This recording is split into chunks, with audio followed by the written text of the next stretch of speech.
ልትጋቡ እንደሆነ እየተጠበቀ ባለበት ሰዓት ላይ ድንገት ከአብዮት ጋር ተጋባን ብላችሁ መጣችሁ? በቃ ወደ ዋና ጥያቄ መጣ አይደል? እቺ ዋና ጥያቄ አይኑ።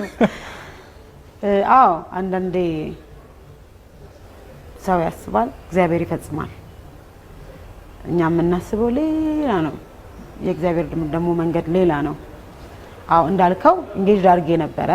እንዳልከው አነጋጋሪ ለምን እንደሆነ አላውቅም። ማንም ሰው ኤክስ ቦይ ፍሬንድ አለው፣ ኤክስ ገርል ፍሬንድ፣ በፊት ጓደኛ፣ ሁሉም ሰው ይኖረዋል።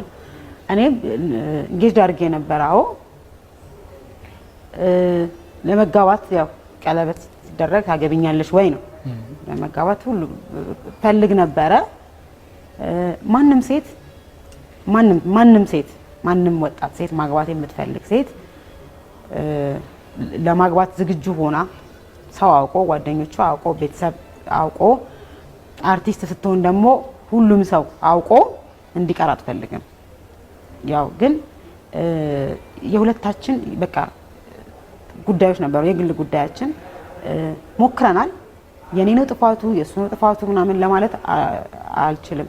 በቃ አለመግባባት የተፈጠረ ነገር ነበረ። እሱ ማስተካከል ሞክረናል፣ አልሆነም።